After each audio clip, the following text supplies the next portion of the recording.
전 세계 주가를 움직이는 가장 근본적인 바닥의 흐름, 유가 이야기를 좀 들어보려고요. 우리나라에서 가장 기름진 분 한 분 모셨습니다.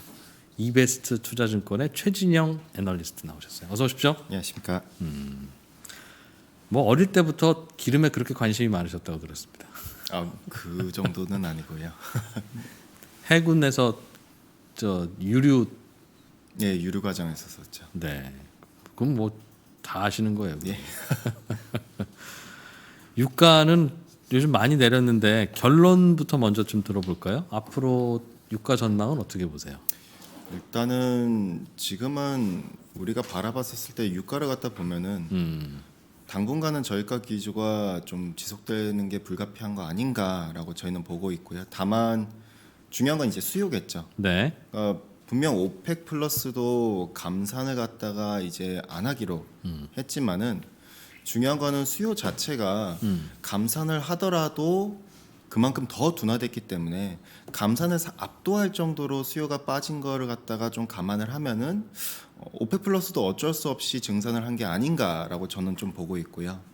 그렇게 봤었을 때 2분기까지는 좀 유가 자체가 WTI 기준으로 하단을 저는 17불까지도 좀 내려놓고 봐야 되는 거 아닌가라고 보고 있고요. 이번에 기름값이 빠진 게 왜 빠진 거예요? 저 뉴스를 좀 보고 듣긴 했는데 한번 좀 정리를 하고 우리 좀 진행해 보죠. 일단은 유가가 빠진 이유는 첫 번째는 오펙 플러스가 감산 합의가 불발됐다라는 점. 네. 그리고 얘네들이 이제 또 증산을 갖다 하겠다라는 점. 그리고 세 번째는 판다믹이 발생을 하고 나서 결과적으로 수요가 그만큼 빠질 수 있다라는 우려. 그렇겠죠. 이 세 가지가 복합적으로 엮이면서 다 영향을 줬구나. 그렇죠. 그러니까 2008년 때는 수요의 둔화였다면은 네. 2014년과 2016년은 공급 과잉의 우려였거든요. 근데 지금은 수요와 공급 과잉이 다 혼재한 상황이죠. 그러면 감산 합의에 일단 실패한 것부터 그때가 시작이었는데 그렇죠. 감산은 어느 나라가 하려고 그랬었어요 그때? 일단은 사우디도 이제 사우디를 주축으로 한 오펙, 예. 그리고 러시아를 갖다 주축으로 한 노노펙 이런 식으로 이제 하려 했었던 건데 다 모여서 다 같이 감산하자. 그렇죠. 원래 기존부터 그런 식으로 지난 2년 동안 해왔었고요. 근데 왜 마지막에 사우디하고 러시아하고 협상을 하다가 깨졌다는 얘기가 들려요? 그러니까 뭐 일각에서 얘기하는 거는 이게 미국을 죽이기 위함이다. 미국의 셰일오일이 못 올라오게 하기 위함이다. 이런 식으로 얘기들을 하시지만은 예. 제가 볼 때는 그냥 불가피했던 것 같아요. 그들도 아는 거죠. 자기들이 감산을 해봤자 밑빠진 독에 물 붓기. 러시아 생각은 그랬을 그쵸. 거고. 예. 사우디도 전면적으로는 러시아를 비난하면서 이런 식으로 얘기를 했지만은 속으로는 어떻게 보면은 2014년, 2016년 때도 미국의 셰일오일을 죽이기 위해서 사우디도 증산을 했었거든요. 그러니까 이번과 거의 비슷한 맥락이라고 볼 수가 있겠죠. 그러니까 당연히 감산은 서로 어차피 안 된다. 예. 미국에서는 계속 해내지 않느냐. 네. 그렇죠. 그렇죠. 그러면 어차피 안 되는 밑빠진 독에 물 붓자는 뜻인 건데. 그게 오늘 러시아가 한 2시간 전에 그 얘기를 그대로 해줬거든요. 그러니까 오펙 플러스가 감산을 갖다 해봤자 네.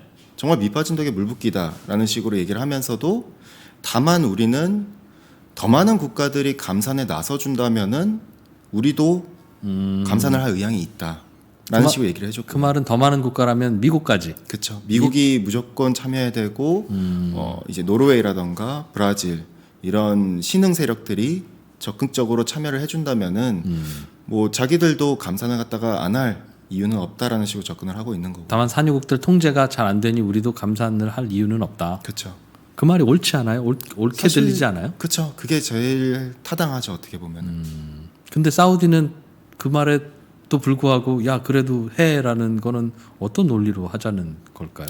사우디는 물론 두 가지죠. 첫 번째는 앞서 언급드린 대로 어차피 이럴 바에 우리가 감산해봤자 그러니까 지금 오펙 플러스가 현행 감산안이 210만 배럴이거든요. 사우디의 별도 감산 포함해서 예. 추가 감산해봤자 360만인데 여기서 미국의 텍사스주가 감산 자기들이 할 의향이 있다 해서 53만을 불렀는데 근데 수요가 상반기 때 빠질 수 있는 우려가 보수적으로 800만에서 최대 2천만이거든요.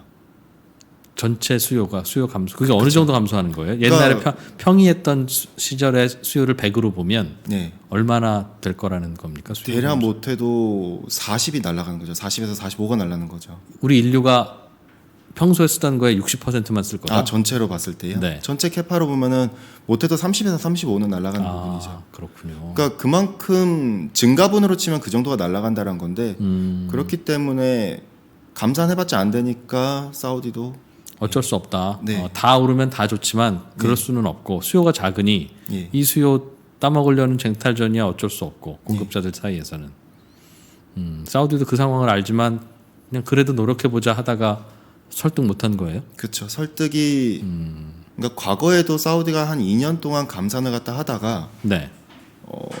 이게 안 되다 보니까 증산을 했었던 사례가 있거든요. 그러니까 이번에도 그 당시 똑같이. 때도 그러니까 당시에도 증산을 갖다 OSP를 갖다 낮추면서 했는데 이번에도 OSP를 낮췄다라는 건 뭔가 증산을 하려 한다라는 기미가 다 느껴졌었던 거고요. 감산을 해도 안 되고 증산을 해도 안 되고 그게 요즘 사우디의 최근 몇 년간의 운명이었어요. 그렇죠.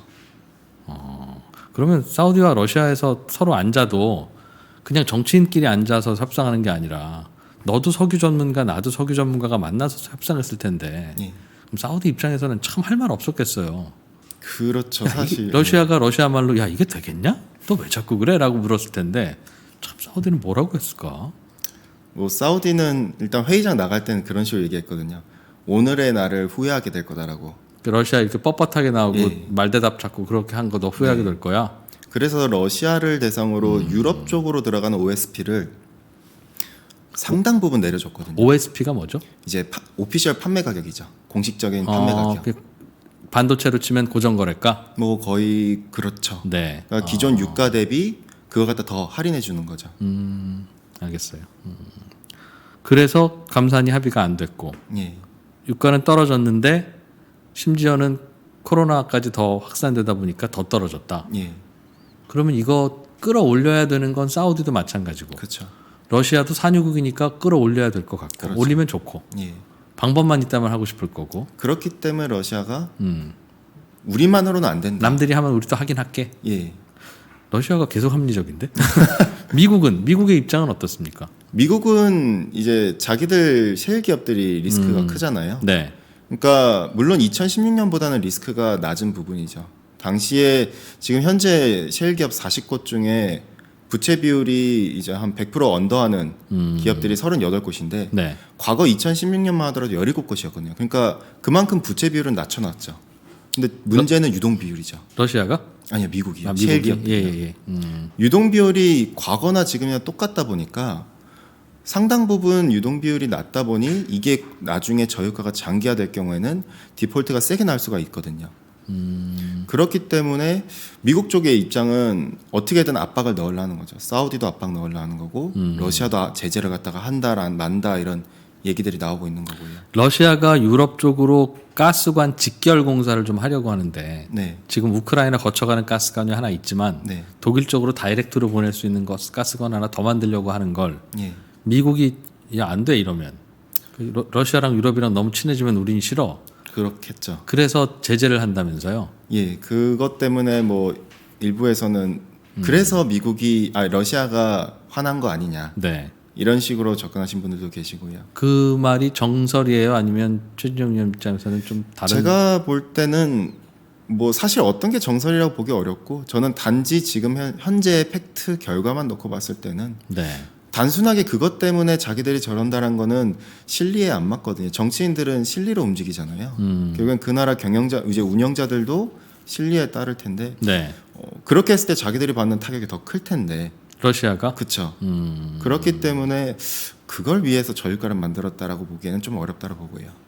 원래 근데 협상이라고 하는 건 나는 신나고 이익 보고 당신은 고통스러운 그런 카드가 있으면 이건 뭐 당연히 먼저 썼어야 되는데 어차피 그런 카드는 서로 없으니 예. 같이 고통스럽지만 뭐 많이 버틸 수 있다면 한번 던져보는 예. 뭐 그런 카드가 아닐까. 그래서 미국이 러시아가 유럽으로 가스관 직결하는 그 공사를 하는 제재를 풀어줘야 러시아도 오케이 그럼 우리 감산 다시 한번 해봅시다 할 수 있는 것이고 그렇겠죠. 그렇게 풀릴 것 같다고 하던데 저는 개인적으로 그 풀리는 시점이 지금 당장은 어렵다 보고 늦어도 6월 달에 있을 오펙 플러스 회의에서 하지 않을까라고 좀 보고 있고요.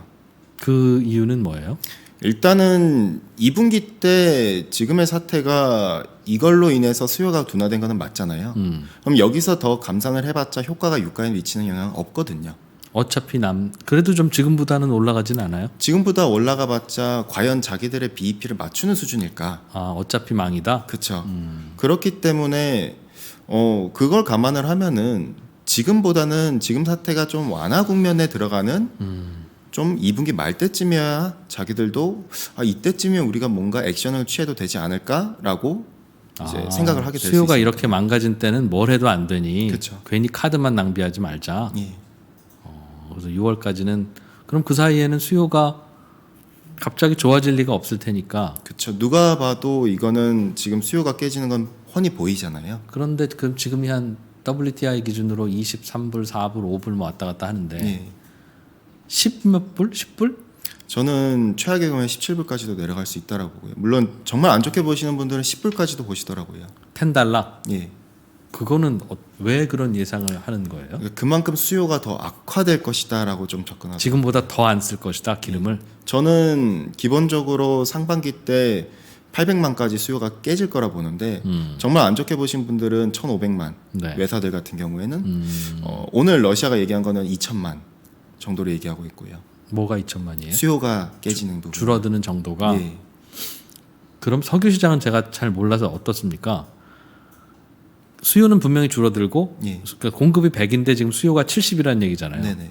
그러면 열심히 캐내면 30은 어차피 남는데 네. 보통 이게 안 썩는 물건이면 어디 저장해두지 뭐하러 헐값에 팔아. 나중에 팔면 더 비쌀 것 같은데 1년 후에는 최소한. 그런 거라면 그냥 안 팔고 쟁여놓습니까? 그렇다면 유가도 많이 떨어지진 않을 텐데 거꾸로 야 이건 지금 이번 달에 못 팔면 그냥 버려야 되는 석유야 라고 하면 단돈 1달러라도 받으려고 할 테니 그러면 수급이 깨지는 순간 유가는 많이 떨어질 것 같다라는 거죠. 그렇죠. 기름은 제가 생각하는 질문 드리는 두 가지 종류 중에 어떤 시장에 가깝습니까?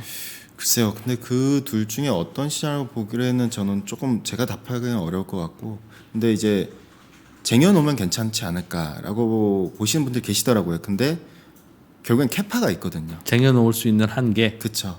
그러니까 미국 같은 경우에는 전략 비축률을 갖다가 놓고 봤었을 때 그 캐파가 지금 현재 대비 7,780만 배럴을 쟁여놓을 수가 있는 거거든요. 지금보다 더. 그렇죠.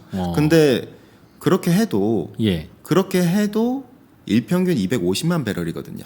뭐가요? 그러니까 전략 비축률 더 추가적으로 비축할 수 있는 이제 그렇죠. 잉여 이제 유휴 캐파가. 그러니까 하루에 250만 배럴은 미국이 쟁여놓을 수 있고 앞으로. 네네. 하루에 산유국이 캐내는 석유가 어느 정도 돼요? 글로벌리 하면은 상당히 많죠. 일단 미국만 하더라도 일평균으로 1,300만이니까 현재. 그러면 다 합치면 한 4천쯤 됩니까? 그러니까 중요한 거는 우리가 이제 당장 전략 비축률을 갖다가 늘리더라도 예. 그 창고에 한계는 있고. 그러니까 저는 결국은 오늘 이 방송을 공부하려는 분들은 단기적으로 유가가 네. 더 떨어질 거냐 아니면 바닥이냐 뭐 좀 올라갈 가능성이 있냐 이걸 궁금해하시는 거니까 그렇죠. 제 생각에는 지금 산유국은 100이라는 석유를 계속 해낼 것이고 수요를 누가 예측하겠어요. 그러나 한 수요가 70 정도로 줄어들 것이다. 네. 그럼 한 30 정도가 남을 거라고 가정해놓고 그 30을 계속 어딘가에 저장해 놓을 수 있냐 앞으로 한두 달 동안. 해봤자 거기서 저는 10% 정도밖에 안 될 거라 보고 있습니다. 30 그걸 다 동원해. 30 남는 거 중에 10 정도만 네. 저장할 수 있으면 그걸 다 동원해도. 그러면 20은 그래도 캐서 사막에다 버려요? 아니면 안 캐요? 결국엔 감산이 들어가겠죠.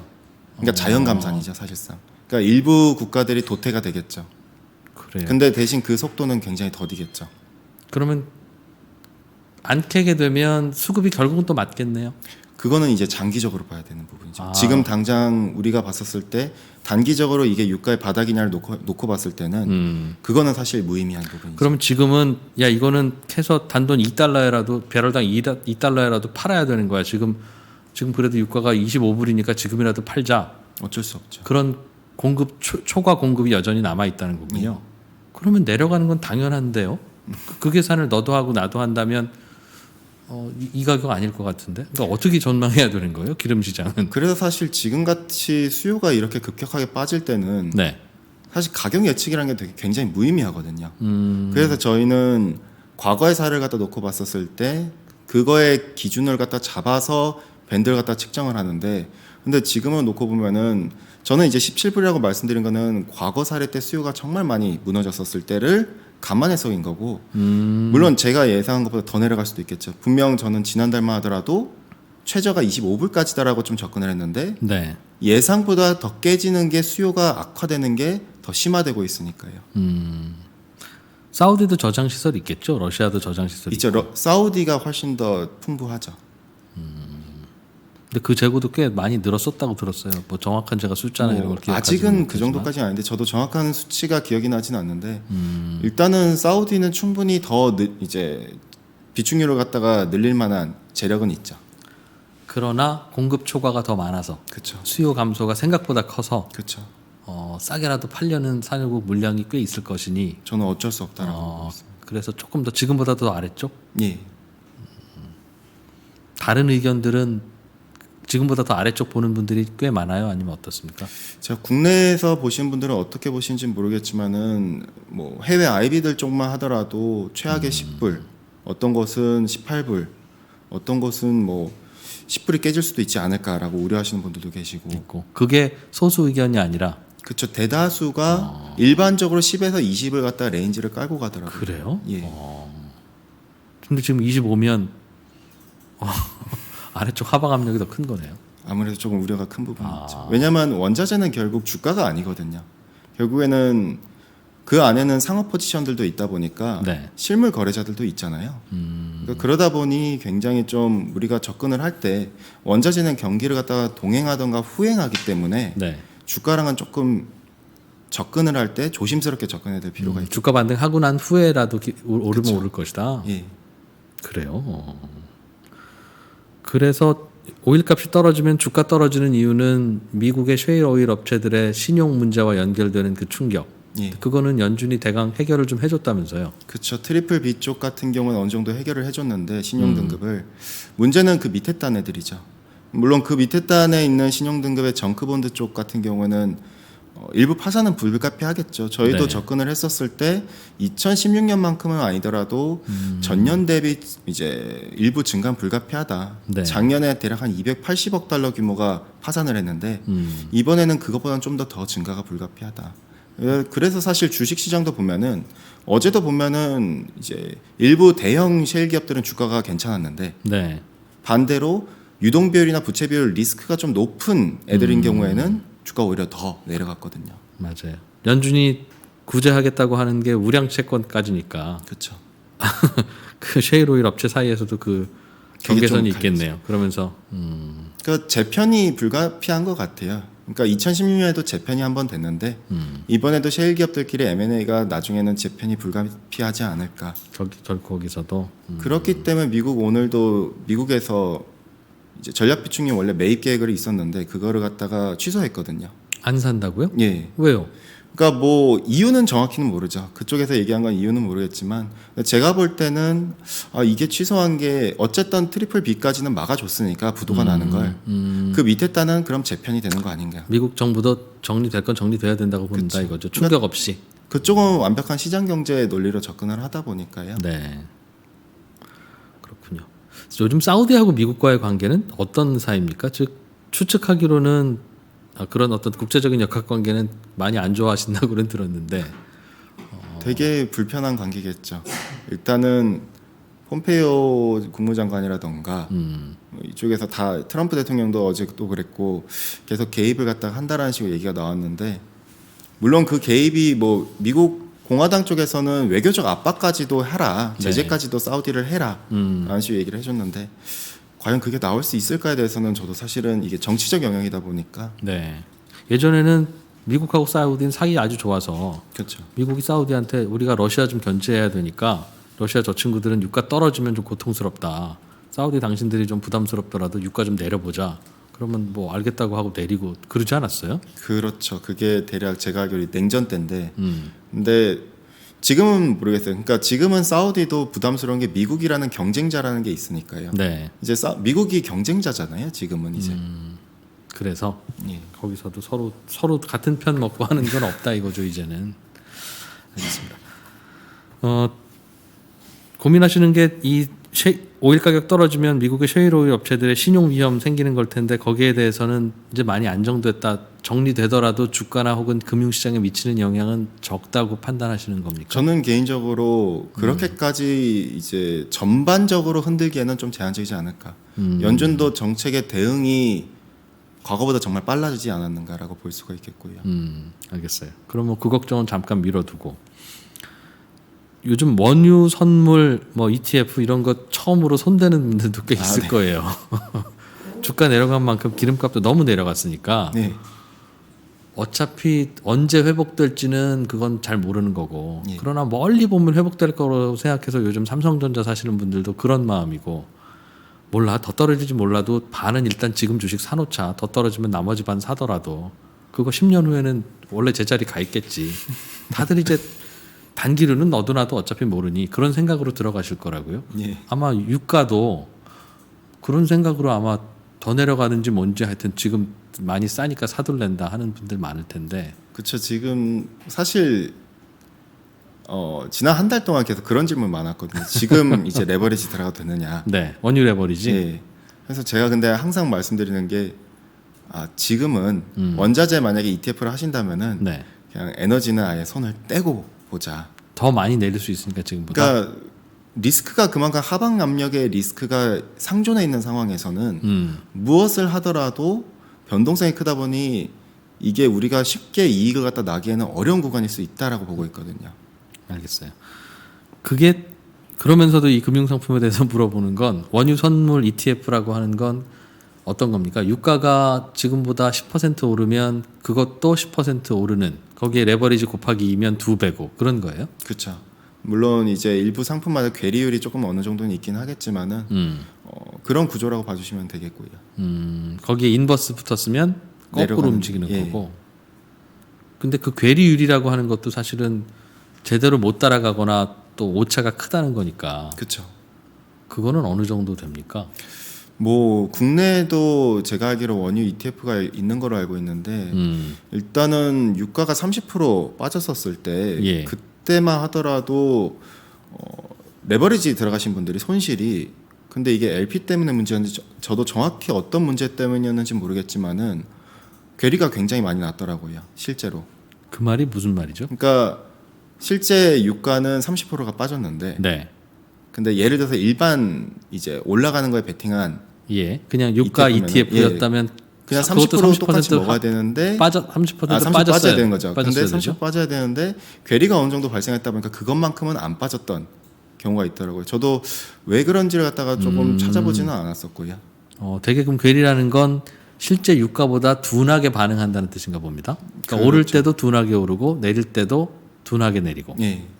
그러니까 뭐 그래서 그게 상품마다 좀 거래량이 또 터져서 그런 걸 수도 있겠고요. 정확히 네. 저도 확인은 안 해봐가지고요. 그러나 유가에 베팅하려면 그 상품밖에는 없죠. 그렇죠. 마당 파고 묻어두는 거 말고. 뭐 일단 선물을 갖다 하시는 분들 아니시면은 뭐 ETF밖에는 없겠죠. 그렇군요. 그럼 언제 사요? 좀 편하게 여쭤볼까요? 저는 사실 예. 개인적으로 3월 말까지는 아무것도 하지 말자라고 봤거든요. 왜냐면 오펙 플러스의 현행 감산안이 종료되기까지. 근데 지금도 상황이 개선된 게 하나도 없다면은 저는 그냥 6월까지 기다리자. 오펙 플러스 회의할 때까지. 그런데 예. 유가는 전 잘 안 들여다봐서 죄송합니다. 주가도 기업 실적 좋아지는 거 확인하고 사자라고 하는 건 말은 그렇죠. 나중에 맞는데 후행적인 거죠. 말은 맞는데 그러면 다 올라 있는데 언제 뭘 사요라는 질문이 바로 들어오잖아요. 그렇죠. 유가도 마찬가지 질문을 할 수는 없습니까? 뭐 그럴 수는 있죠. 다만 제가 항상 말씀드린 거는 원자재는 주가가 아니라는 거죠. 즉 경기를 동행하던가 약간 후행하는 지표다 보니 항상 그것도 뒤따라와요. 뒤따라오거나 주가보다는 반영이 아니에요. 그렇죠. 실제로 장기적인 그림을 갖다가 경기 선행 지수랑 같이 그리면은 네. 분명 주식이랑 좀 달리 가요. 주식보다 분명히 늦어요. 속도 자체도 그렇고. 그러면 주가 반등하고 나서 유가 반등한다는 뜻이군요. 그렇죠. 원자재는 실제로 좀 호행하거든요. 대표적으로 구리만 하더라도 우리가 구리가 뭐 경기를 갖다 나타내는 지표다라 하지만 네. 구리는 동행 지수이거든요. 알겠습니다. 채팅창에서는 인버스가 뭐예요?라는 질문 보내오신 분도 계신데 누구나 한 번씩 당연히 궁금하죠. 이건 거꾸로 움직이는 거죠. 예. 유가가 오르면 오른 폭만큼 손해를 보고 내리면 내린 폭만큼 이익 보는 건데 그것도 딱 그 폭만큼은 아니다 그 말이죠. 그쵸. 뭐 제가 이제 오펙 플러스 회의 때 네. 불발됐다라는 로이터 통신의 보도가 소식통통에서 나왔을 때 바로 인버스를 담았었거든요. 근데 주말 중에 사우디가 증산하겠다는 얘기가 하면서 그 다음날 월요일 날 더 빠지더라고요. 그래서 네. 그만큼 먹게 되는 구조인 거죠. 유가가 빠지면 인버스는 그렇죠. 인버스는 제가 수익을 그만큼 내는. 알겠습니다. 유가는 그냥 계속 그럼 들여다보는 수밖에 없겠네요. 그리고 그렇죠. 그거는 수요도 영향을 주니까 예. 그것도 봐야 될 거고. 예. 지금은 현 사태가 어느 정도로 빨리 개선되는지를 갖다 계속 지켜보는 수밖에 없을 것 같습니다. 그렇게 해서 오늘도 지금 선물 시장에서는 WTI 기준으로 22불대 또 접어든 것 같아요. 뭐 10불대 얘기까지 나온다니까. 최근 몇십 년간 저점이 20불대입니까? 몇십 제가 년까지 기억하기로 보면 26불로 알고 있거든요. 26불? 예. 네. 근데 일단은 지금 같이 내려가는 국면에서는 미국 쪽 IB 쪽에서 나오는 리포트를 좀 귀 기울이신 게 더 좋을 것 같아요. 그러니까 IB들이 올라간다, 100불 간다라고 할 때는 경계를 해야 되거든요. 네. 근데 반대로 내려간다라고 할 때는 진짜로 내려갈 수 있을 걸 감안을 해야 되거든요. 그건 또 왜 그래요? 이게 아무래도 미국 쪽 IB들은 자기들의 포지션을 들고 있거든요. 네. 그러다 보니까 어떻게 보면은 그쪽에서 그러니까 시장의 주도 세력이잖아요. 예. 시장을 실제로 만드는 세력이다 보니까 음. 그거에 따라서 좀 움직임이 있다 보니 본인이 포지션들을 어떻게 잡고 있는데 더 내려간다고 하는 거예요? 그게 이미 뭐 자기들도 자기들 딴에 이미 포지션 정리가 됐겠죠. 실제로 비상합 순매수 포지션 보면은 이미 거의 내려간 상태거든요. 그만큼 정리를 했다라는 거죠. 그리고 나서 더 내려갈 거라는 전망을 한다. 그렇죠. 그리고 올라갈 때는 또 가파르게 예를 들어서 뭐 유가가 75불이다. 근데 이제 유가는 100불로 간다라고 할 때는 좀 경계해야 됩니다. 그때는 매주 금요일마다 발표되는 비상업 순매수 포지션을 갖다가 보면서 뭐야 더 올라간다 했는데 왜 얘네들은 포지션을 빼고 있어? 라고 하면 뭔가 이상한 거거든요. 그럼 내려간다는 전망에서도 그 전망도 보지만 포지션도 봐야 되는데 네네. 요즘 그분들 포지션은 어때요? 지금 같은 경우는 좀 많이 빼놓은 상태죠. 빼놓은 상태라는 게 하방에 베팅했다는 겁니까? 그렇죠. 포지션을 계속 빼고 있는 상태라는 거죠. 그러면 본인들은 하방에 베팅해 놓고 하방 갈 거라는 전망을 내놓고 있다. 네네. 그게 이해에 부합하겠죠. 그렇죠.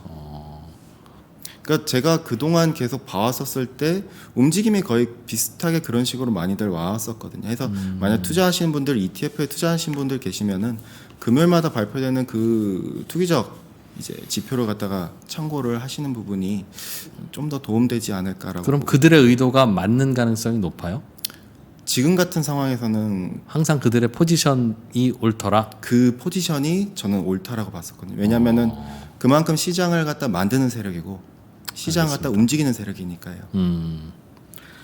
이 유가를 들여다보는 분들이 관심 갖는 여러 이유 중에 하나는 이제 친환경 전기차, 뭐 2차 전지 그런 관련주들 네. 어떻게 보면은 지금까지는 유가가 나름 높았어서 그거가 대체제가 될 것이다라는 생각으로 더 많이 번지기도 하고 아니면 환경 이슈도 여전히 있는데 요즘 걱정되는 건 유가가 이렇게 내려가고 나면 과연 전기차가 그럼에도 불구하고 운영비가 프로피터블 할까 하는 고민도 하나 생기고 유가가 이렇게 망가지고 나면 전 세계 고용이나 이런 것들을 요즘 이 바이러스 문제까지 겹치다 보면 어려워질 거 아니겠어요. 그렇겠죠. 그러면 유럽의 국가들도 조금 여유 있을 때는 그래도 우리가 환경이 중요하지. 자동차 회사들 일자리 좀 줄어들더라도 환경을 지키자는 쪽으로 규제를 만들었을 텐데 상황이 이러면 이거 계속 그럼에도 불구하고 깨끗한 클린 에너지 쪽으로 우리가 가야 됩니다. 당장은 힘들어도 30년, 50년 앞을 봅시다라는 게 정치적으로 계속 힘을 받을 수 있을까요? 어렵기는 할 텐데 근데 아시다시피 지난 2년 동안 유럽 쪽 같은 경우만 놓고 봤을 때는 자동차에 대한 내연기관차에 대한 규제가 계속 이루어졌었거든요. 자동차 업계가 그렇게 힘들었을 때에도 불구하고요. 그러니까 특히나 유럽 같은 경우에는 이게 여러 나라가 함께 있다 보니까 이런 서로 이런 조율이 잘 안 돼요. 그래서 뭔가 법안을 하더라도 천천히 더딘 속도. 그럼 되고 난 법안은 바꾸더라도 그것도 잘 안 바뀌는. 굉장히 느리겠죠. 그래서 실제로 지금 재정 정책도 굉장히 천천히 나오고 있잖아요. 네. 미국이 저렇게 빠른 속도로 나옴에도 불구하고. 알겠습니다. 요즘 같이 들여다보는 원자재 중에는 구리. 그렇죠. 구리랑 금이 있는데 금을 특히나 많이들 좋아하셔서. 금 얘기부터 좀 여쭤볼게요. 예. 금은 뷰가 어떤 뷰입니까? 저는 사실 지난번에 페드에서 연방준비은행에서 제로 금리랑 QE를 선언을 했잖아요. 예. 그때 새벽 때 달려와가지고 사무실에서 원래 보고서를 주말 때 쓰고 갔는데 네. 전망치를 더 상향 조정했었거든요. 금값의 전망치. 예. 전망치를 올렸었는데 그게 나옴으로써 저는 전망치를 이제 1,800까지도 더 간다. 이건 내년 되면은 2,000까지도 간다라는 식으로 전망치를 조정했는데 그 이유는 네. 그러니까 금에 대해서 안전자산이라고 많이들 생각을 하시는데 금은 인플레이션을 해지를 하고 동시에 금리가 내려가면은 무이자 자산이다 보니까 오히려 가치를 발휘하는 자산이거든요. 네. 그렇기 때문에 금은 더 좋아진다라고 보는 거죠. 그러니까 금리가 낮아지면 예. 금의 디스카운트 요인이 줄어드니까 그쵸. 이자가 안 붙는 그러니까 디스카운트 요인이 은행 제가 만약 은행이라면 은행들은 안전자산을 좋아하잖아요. 네. 수익률 따박따박 나와주고 아무리 이자율이 낮아도. 근데 대부분 그러면 채권을 투자를 할 겁니다. 네. 그런데 지금같이 유럽만 하더라도 마이너스 금리로 가고 있는데 거의 제로 금리 상황이잖아요. 네. 그러면은 여기서 중요한 거는 그러면 자기들이 손실이 볼 수 있으니까 금 살 뭔가 거다? 마땅한 게 없을까 찾아보면 금이죠. 실제로 그 논리가 그동안에도 그렇게 들어맞았어요. 즉 금리가 낮아지면 금값은 올라가는 그냥 아주 쉬운 공식인데. 네, 과거에도 그랬고 지금도 그렇고. 그러니까 지난주엔 그러면 왜 금이 빠졌었느냐라고 네. 말씀하시는 분들이 계시는데 과거 2008년 금융위기 때도 네. 주가가 무너졌을 때 결국에는 사람들이 놀래가지고 자기가 있는 자산을 다 털어요. 네. 다 털어서 현찰을 보유할라 해요. 그렇겠죠. 이때는 금도 다 팔거든요. 근데 그러고 나서 갑자기 중앙은행이 우리 제로 금리에다가 양적 완화한다 하면은 그때부터는 다시 또 금이 달려가요. 금도 그때는 주가가 급락할 때는 같이 빠지지만 네. 왜? 현찰 보유가 더 수요가 많아지니까요. 근데 그 이후에는 강해지거든요. 지금이 이번 주에 보시면은 이번 주 강해졌던 이유가 바로 그거였던 거죠. 주식 시장이 어느 정도 조정이 좀 더 안정화됐다 보니까 네. 금값이 빠르게 치고 나갔던 거죠. 과거의 경험은 그랬는데 저는 금값에 대해서는 그 주식은 밸류에이션하는 다양한 방법이 있잖아요. 예. 뭐 이자에 대해서 어떻게 할 수도 있고 이익이 나오니까. 근데 금은 그냥 반짝반짝한 금이잖아요. 그렇죠. 금값이 오를 때 더 반짝반짝하는 것도 아니고. 그럼 도대체 뭘 지표로 금값을 판단하고 저평가냐 고평가냐를 판단해야 되느냐. 그게 일단 궁금합니다. 즉 1,300에 거래되는 게 싼 건지 비싼 건지 1,600에 거래되면 싼 건지 비싼 건지 어떻게 알죠? 그걸 저평가 고평가를 판단할 수 있는 방법은 없는 거예요? 저는 개인적으로 제가 보는 지표는 아까 말씀드렸던 비상합 투기 포지션 네. 그걸로 제가 비율을 측정을 하거든요. 비율. 어떤 포지션이라고 이제 하셨어요? 투기적 포지션이면은 네. 이걸 대상으로 전체 비율에서 이가 어느 정도인가를 놓고 봤을 때 얘가 역사적으로 고점이다 싶으면 이거 그러면 가격이 약간 좀 부담인 레벨이다. 투자자 입장에서 너무 여기에 과도하게 쏠린 한 방향으로 쏠린 경향이 있지 않을까. 알겠어요. 금이라고 하는 건 그 자체의 밸류에이션의 문제가 아니라 그렇죠. 사람들이 많이 살려고 하면 오르고 그러다 너무 많이 살려고 하면 그게 고점이고 네. 사람들이 팔려고 하면 내리고 너무 많이 파는 것 같으면 저점이고. 다만 이제 추가로 봐야 될 부분은 결국엔 돈이거든요. 네. 돈의 양이 얼마나 시장에 많이 풀렸는가. 돈의 양이 많이 풀리면 풀릴수록 쉽게 말씀드리면 돈의 가치가 떨어지잖아요. 네. 그러면은 금 같은 경우는 본연의 가치를 그대로 가지고 있단 말이에요. 금은 돈의 가치가 떨어져도 금은 금이거든요. 그렇죠. 그러니까 금은 그 가치를 갖다 더 발휘하는 거죠. 그래서 그 부분도 그러면 돈이 2배가 늘었으면 금값은 2배가 되는. 그렇죠. 그렇죠. 돈이 1.2배 늘었으면 금값도 1.2배가 늘어나는 게 방금 말씀하신 원리라면 맞을 텐데 네. 돈이 얼마나 늘어나느냐는 지표가 있을 거 아니겠습니까? 어떤 지표를 보고 금값을 유추해야 돼요? 연준의 대차 대조표를 보면 되거든요. 그러니까 연방준비은행의 대차대조표 즉 QE를 갖다가 했을 때 네. 연방준비은행에서 돈을 그만큼 뿌렸다라는 식으로 접근이 가능하잖아요. 그렇죠. 그러면 그 지표가 발표가 됩니다. 그럼 매주마다 발표가 될 텐데 그걸 통해서 아 이게 돈의 양이 늘어난다. 실제로 과거에도 보면은 그 방향대로 갔거든요. 그 부분도 방향성에 대해서는 뭐 일리가 있고 맞는데 한 가지 궁금한 게 항상 안 풀리는 고민이었어요. 한번 들어봐 주세요. 그러면 연준의 자산, 즉 연방기금 중앙은행이 네. 본원 통화로 제공한 돈, 네. 그 돈에 따라서 움직이는 거라면 지금 금값은 10배 올랐어. 10배가 뭡니까? 많이 올랐어야 되는 거죠. 금인 근데 작년부터 보시면은 네. 이미 많이 오르고 있습니다. 아니 그런데 그 폭이 예. 연준이 바깥으로 풀어내는 본원 통화의 양은 네. 이런 거죠. 세상 전체의 통화량은 그리 큰 변화는 나타나지 않으나 불경기가 되면 그 전체 통화량의 유동성 자체가 줄어들고 위축되니까 연준은 갑자기 본인들이 내놓는 본원 통화는 갑자기 늘리고 네. 심지어 10배도 늘리고 네. 그러나 그들이 그렇게 늘렸다고 하더라도 전체 통화량은 별 변화가 없고 즉 전체 통화량이 별 변화가 없게 하기 위해서 연준이 그렇게 늘려놓은 거죠. 그런 거라면 금값은 전체 통화량을 들여다보면서 돈의 양을 판단해야 되느냐 아니면 연준이 전략적으로 시장에 풀어내는 본원 통화 양을 보고 내야 되느냐는 궁금함인데 후자죠.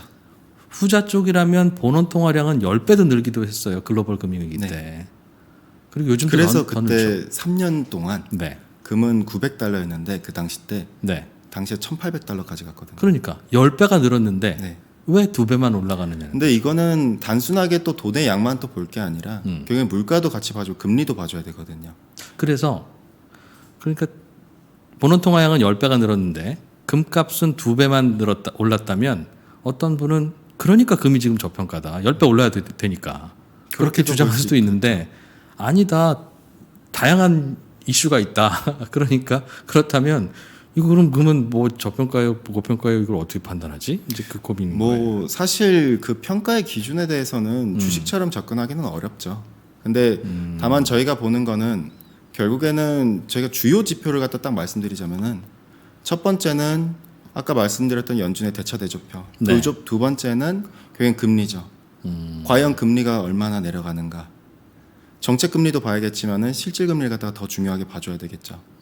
그리고 인플레이션이죠. 물론 실질 금리를 갖다 보면서 인플레이션을 같이 봐주지만은 네. 그만큼 금이 올랐다라는 건 디플레 압력은 없다라는 거거든요. 돈이 많이 풀린다는 뜻이니까요. 예. 그렇기 때문에 우리가 봐야 될 지표들이 이렇게 몇 가지가 단순하게 보시면 될 것 같아요. 그러니까 인플레가 나오느냐. 알겠어요. 인플레는 안 나오잖아요.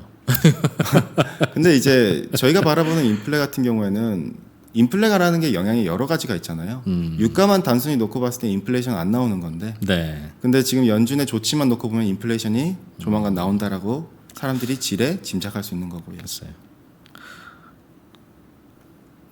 금과 돈이 서로 경쟁 관계니까 돈이 많이 풀리면 돈 가치는 떨어지고 금 가치는 올라간다는 말에는 아주 동의가 되는데 그 돈의 기준은 달러로 봐야겠죠. 그렇죠. 달러인데 네. 달러 중에 사실 세상에 풀려 있는 돈은 연준이 풀어내는 본원 통화가 아니라 그 본원 통화를 기반으로 신용 창출이 이루어져서 전체의 통화량을 이루는 네. M2일 때도 있고 그렇죠. M2보다 더 범위가 넓은 LF일 때도 있고 네. 그게 돈의 양이잖아요. 그렇죠. 그러면 금값이 그 돈의 양을 견제하면서 추종하면서 변화를 일으킨다면 그 전체 통화량과 연결이 되어야지 그때그때 다르기도 하고 전략적으로 움직이는 연준의 본원 통화량과 굳이 더 연결된다고 보시는 이유는 뭡니까? 결과적으로 이거죠. 그만큼 돈의 가치가 지금 높으냐 낮으냐. 그 기준으로 접근을 해야 되니까요. 물론 제가 앞서 언급드린 대로 돈의 양도 되게 중요하지만은 네. 결국에는 그 척도인 달러화가 어떻게 움직이냐에 따라서 또 바뀌는 거니까요. 예를 들어서 그동안 돈의 양은 그렇게 많이 풀렸는데 왜 금은 이 정도밖에 안 올랐느냐라고 보시면은 네. 그러면 또 거기서 이제 달러를 갖다 봐야겠죠. 그러니까 단순하게 한 가지만 보고 알겠습니다. 금값을 갖다 측정하기는 어렵다라는 거죠. 그러니까 금값을 바라보는 각자의 시각들이 너무 다르니까 그거에 그냥 종합체 합력의 종합으로 아마 금값이 결정되지 않나 싶은 생각이 드네요. 그래서 저는 세 가지가 제일 중요한 것 같아요. 첫 번째 안전자산으로서 역할이 있고 알겠어요. 두 번째는 달러화 대체할 만한 통화 정치 이제 통화의 기능을 수행하고 있는가. 그리고 세 번째는 결국에는 금리, 이 인플레이션 이런 것들을 봐줘야 되겠고요. 대개는 근데 금값이 올라갈 때는 각국의 중앙은행 주로 중앙은행이 보유하죠 금을. 그렇죠. 좀 수요가 그쪽에 훨씬 더 그렇겠죠. 많죠. 그러니까 직접적인 수급은 그런 걸 텐데 앞으로는 중앙은행이 금을 보유할 일이 많습니까? 보유하지 않고 판다면 어떤 경우에 파나요? 판다면은 미국의 국채 수익률을 기준으로 잡아야겠죠. 미국의 국채 수익률이 다시 또 반등을 하고 미국뿐만 아니라 그렇죠. 외환 보유액 중에 미국 국채를 살까 금 살까 고민하다가 네네. 미국 국채가 이자를 많이 주면 금 팔고 국채 사러 간다. 그렇게 되겠죠. 그러면 그런저런 걸 종합하면 앞으로 금값은 좀 더 오를 쪽으로 보십니까? 예, 아무래도 지금 상황에서 중앙은행들이 금리를 갖다가 다시 올리기에는 어렵잖아요. 그런 걸 감안하면은 경기가 회복되기까지는 좀 오랜 시간이 걸릴 테니까요. 네, 그렇군요. 구리는 요즘은 그것도 중요한 게 바라보는 원자재 중에 하나인데 그 자체가 또 크게 수익 준다기보다는 그게 이제 경기 지표니까 아마 들여다보는 것 같아요. 예. 구리는 요즘 어떤 움직임입니까? 구리는 사실 제 리세션을 좀 접근을 했거든요. 네. 그러니까 구리 가격만 놓고 봤을 때는 구리는 지금 리세션을 갖다가 이미 반영을 한 상태다. 그러니까 제가 작년도 연간 전망을 다 통해서 접근을 했었을 때 LME 구리 가격 기준으로 5,400달러를 하회할 경우에는 이거는 진짜 리세션이다라고 접근을 했는데, 그러니까 그만큼 지금 구리 가격이 4,300까지도 갔었다가 지금 이제 4,800으로 살짝 반등했거든요. 구리는 그 단위가 뭐예요? 석유는 톤당이거든요. 예. 구리 1톤당 지금 4천 지금 4,800달러 수준입니다. 한 500만 원 넘네요. 거의 그 정도 되죠. 구리 1톤당. 그런데 좀 떨어진 거죠, 당연히. 그렇죠. 아무래도 구리가 경기를 갖다가 지금 제대로 반영을 하고 있는 상태니까요. 그만큼 수요의 주체가 안 보이는 거죠. 그럼 구리는 뭘 보고 저점을 잡고 올라갈 걸로 혹은 그걸 예측해서 투자를 합니까? 구리는 제일 중요한 게 저는 중국이라 보거든요. 그러니까 글로벌리하게 구리의 최대 소비자이자 최대 공급자가 중국이거든요. 네. 50%를 차지합니다. 미국이 2위인데 미국이 6%예요. 수요가 네네. 되게 이제 제조업 특히 뭔가 기계 이런 거 만들 때 그렇죠. 쓰나요? 그러니까 구리를 갖다가 대표적으로 최대 소비를 많이 하는 나라가 신흥국이거든요. 전선 깔고 그렇죠. 뭐 에어컨 살려면 또 거기에 그쵸. 또 구리방 관 부동산 건설하고 건물 그렇겠죠. 짓고 동파이프. 예, 여기에 다 들어가는 게 모든 게 구리거든요. 그러니까 그런 것들을 놓고 봤을 때 대표적으로 전력 인프라 많이 까느냐, 부동산 개발 잘 하느냐, 네. 그리고 추가로 가전기기 수요. 그거는 그럼 어떤 지표를 보고 이 점이네라는 걸 알 수 있어요? 일단은 동행 지표만 놓고 보기엔 좀 어렵고 정부들의 정책을 갖다 봐야겠죠. 이제 중국 같은 경우에는 지금 사태가 발생했음에도 불구하고 구리 관련해 가지고 전력망 인프라 사업을 갖다가 작년 대비했었을 때 투자 목표치를 하향 조정했거든요. 그러면 그렇게 봤었을 때 이거는 뭔가 접근이 안 좋다라고 네. 또 되짚어 볼 수가 있겠고요. 그러니까 경기의 상황에 따라서 다르고 정책의 방향성이 어떻게 되는지에 따라서 또 다르겠죠. 중국은 네. 지금 부동산으로 경기를 부양할 마음이 없다라고 이미 계속 못 받고 있고 그거 가정하면은 그럼 부동산 개발과 전력망은 같이 연계되는데 네. 그쪽의 투자들이 다 전반적으로 예상보다 낮을 수가 있다라고 접근을 하게 되는 거니까요. 중국의 그럼 경기 부양책은 이제는 뭐랍니까? 지금은 전통 인프라가 아니라 신형 인프라죠. 그러니까 즉 5G 지금 예상되는 게 4대 이제 통신사에서 얘기하는 네. 게 70만 5G 신규 기지국 70만 그리고 데이터 센터, 네. 스마트 팩토리 그리고 전기차 충전 시설, 특고와 송전 설비, 지하철. 그러니까 우리가 대부분 알던 인프라인 부동산이라던가 이런 쪽이 아니라는 거죠. 새로운 인프라들은 구리의 수요가 그리 많지 않아요. 낮은 부분이 좀 있죠. 그러니까 하기야 우리가 부동산이 굉장히 크거든요. 전력 인프라랑. 구리의 절대적인 소모량을 예. 보면. 알겠어요. 그래서 내렸겠지만 당분간도 쉽지는 않을 것이다. 저는 그렇게 보고 있습니다. 물론 만약에 중국 정부가 정말 심각한 위기다라고 직면하면은 어쩔 수 없이 그 카드를 꺼내긴 할 텐데 네. 지금은 여전히 그 카드를 쓸 마음이 없다라고 계속 대외적으로 발표하고 있는 상태죠. 그렇군요. 하기야 휴대폰이니까 전선 깔 일, 무선이니까 전선 깔 일은 없나? 없는 건가요? 알겠습니다. 예전엔 은은 구리하고 같이 연동해서 움직이기도 하고 그래서 서로 몇 배 차이 나는지 배율도 있고 이게 벌어지면 또 뭐 오를 것이다 이런 얘기도 있던데 요즘 은은 따로 놀아요? 은은 아무래도 분명 금과 같은 귀금속인데 네. 단점이 있다면은 산업용으로 그만큼 많이 들어가거든요. 그러니까 그 말즉슨 구리 가격이랑 거의 비슷하게 보시면 돼요. 그러니까 지금 금이랑 은이랑 괴리가 굉장히 많이 벌어졌거든요. 아, 은은 이제 귀금속 아니고. 그러니까 귀금속이지만은 금이 달려가고 나중에 이제 경기가 전환이 되면서 경기가 정말 좋아지고 인프라도 깔고 회복될 때 그럼 구리가 달려가잖아요. 네. 그 사이 중간 부분쯤이라고 봐주시면 될 것 같습니다. 아, 금하고 구리 사이쯤이다. 예. 그러면 어정쩡해서 못 쓸 녀석입니까? 아니면 양쪽 다 저 하이브리드니까 오히려 좋은 겁니까? 굉장히 어정쩡하죠. 아, 그런 거군요. 레버리지랑 인버스랑 같이 담은 거하고 비슷한. 그럼 제로 아닌가요? 알겠습니다. 평소에 그런저런 거 궁금했던 거 이것저것 움직이는 것들이 있었는데 요즘은 어떤 원리로 어떻게 움직이는지 궁금해서 좀 쭉 여쭤봤어요. 가끔씩 질문이 팔라듐에 대해서 들어오시던데 아, 팔라듐이요? 그거 뭐예요? 그거? 저는 질문도 이해 못하고 있어요. 팔라듐은 얘도 귀금속인데 사실 근데 산업용에 더 가깝거든요. 산업용 예. 어디에 쓰입니까? 자동차에 이제 배기가스나 이런 것들이 배출이 되잖아요. 근데 거기에 있어서 저감 장치에 쓰이는 촉매제로 사용되거든요. 네. 그러다 보니까 전기차 왜 구글 트렌드 아시죠? 네. 구글 트렌드에 전기차라고 치면은 영어로 팔라듐 가격이랑 보면 거의 비슷하게 움직여요. 특이하게도. 전기차의 검색량과 예. 물론 뭐 요 최근에 약간 좀 다시 괴리가 있을 수 있겠지만은 예. 그동안은 거의 비슷하게 움직였거든요. 그 이유가 전기차랑은 상관이 없지만 전기차에 대한 규제가 그만큼 강화됐을 때, 네. 그러니까 즉 내연기관차에 대한 규제가 강화됐을 때가 그러면은 전기차로 가는구나. 근데 그만큼 팔라듐은 내연기관차에 대해서 저감 장치 용도로 쓰이니까 좋다라고 접근을 하게 되는 거죠. 아, 전기차 수요가 많아지면 내연기관 차도 내연기관차 오히려 규제가 많아지니까 저감 장치 그쵸. 수요가 늘어날 거다. 예. 그러면 아예 다 전기차로 가버리면 팔라듐 수요는 뭐 없어지는 없죠. 거예요? 예. 아, 이거 근데 참. 팔라듐이 수요가 일정하게 있는데 공급이 적어요. 아, 그래서 변동이 심하겠군요. 그래서 귀금속이거든요. 근데 이걸 대부분 생산하는 국가가 러시아나 남아공인데 뭐 지난주인가요? 최근에 팔라듐 가격이 갑자기 또 내려왔다가 급등을 했는데 그 이유는 남아공에서 이제 지금 사태가 자기들 쪽에서도 났다 보니까 네. 21일 동안 광산들 조업 중단해라라고 발표를 하면서 네. 급등을 했었던 거거든요. 그러니까 그래서 왜냐면 남아공 같은 경우는 글로벌 공급의 38%를 차지하다 보니 팔라듐이 쉽게 움직였던 거죠. 백금 같은 경우는 한 78% 정도. 네. 근데 둘 다 저감 장치에 들어가는데 둘 다 그런 거에 굉장히 민감하게 반응을 하죠.